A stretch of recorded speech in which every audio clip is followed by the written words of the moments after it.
Ending slavery was not the reason a civil war was fought at all. The Civil War was fought to bring the South back into unison with the North and to destroy the economic advantage that the South had had due to slavery. They cared nothing about the lives of black people. They cared nothing about the way that we were treated. They cared nothing about African life. It was not about protecting us because they had somehow waken up and realized that we were human beings too. No, the South was growing too powerful. Christ, what a stink, Captain. What did you bring, a cargo of rotten meat? What do you mean? This is all prime beef. They stink because they eat like pigs, then they vomit all over themselves. Long voyage?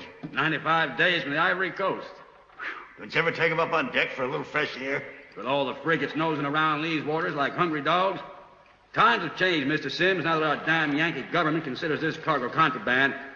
If they catch me with even one nigger on board, it's up the rope I go, and I wouldn't be the first. They're bound to rot away down there in that cesspool. Not on your life. Aboard my ship, hygiene's the rule. That means a clean ship, clean cargo.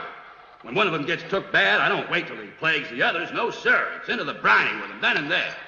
Captain Wicks delivers the goods in perfect condition. Anyone will tell you that. How many head you got? 326, including the wench. This batch is all staggered.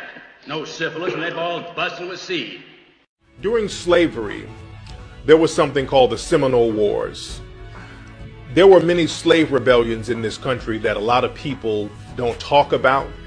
In the 1800s, there were really a lot of slave rebellions, and people were very nervous about what was going on, what had gone on in Haiti, because Haiti had made themselves independent by having a big slave uprising. There was the Nat Turner Rebellion in the early 1800s. People were still shook about that. You had the Denmark Vesey. He was going to have a slave rebellion in South Carolina. That got foiled, but they had up to 9,000 people ready to put in work. So a lot of people were very nervous about slave rebellions in this country. The Seminole War, it was a war of Native American and black people mixed together, calling themselves Seminoles, because there's no such thing as a Seminole Indian. A Seminole Indian, it's a made-up term.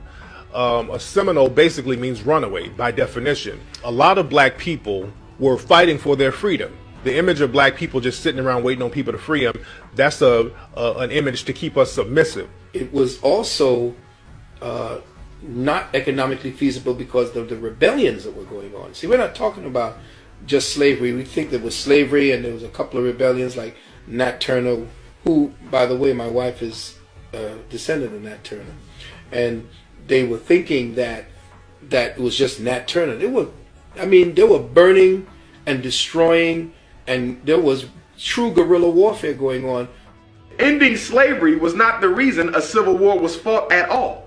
The Civil War was fought to bring the South back into unison with the North and to destroy the economic advantage that the South had had due to slavery. They cared nothing about the lives of black people. They cared nothing about the way that we were treated. They cared nothing about African life. It was not about protecting us because they had somehow waken up and realized that we were human beings too. No, the South was growing too powerful.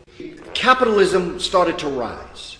But what began to happen is that in capitalism rising, it began to stifle capitalism because capitalism demands as an economic system that people are always trying to rise to the higher. They're competing. Competition fuels capitalism.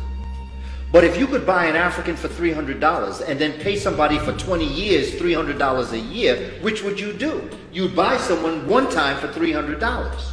But that's going to stifle capitalism because what's going to happen is there's going to be no competition because what European is going to compete for a job that they could buy an African to do? So the North said, look, enslavement of African people is stifling capitalism. And so the South said, so what you want me to do? They said, well, you got to free your Africans. I said, free my Africans? Well, how am I going to get my money?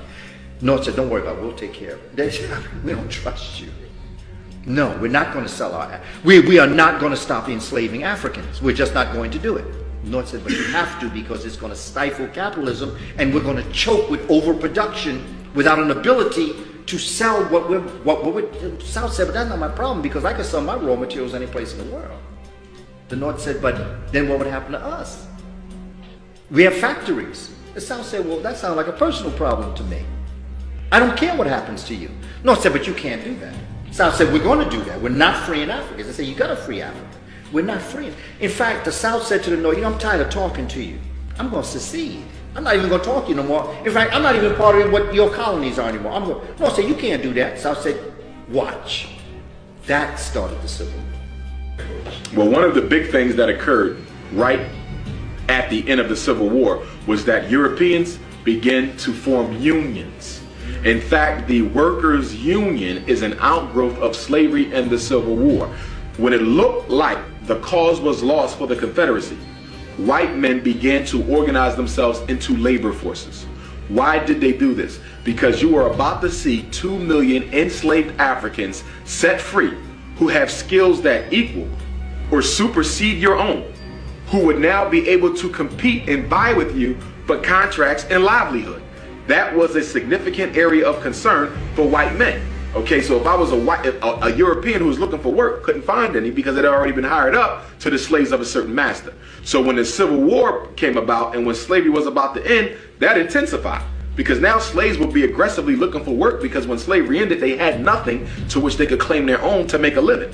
So that bothered Europeans and they set up agreements, okay, with those who had industries and those who had stores that you could only hire someone who was white who belonged to a particular labor's union. In fact, some of the first unions were started right here in Pennsylvania. And a lot of black people fail to realize the origin of the union. The union is nothing but a collective force of white people who are protecting jobs for themselves and keeping them away from black people.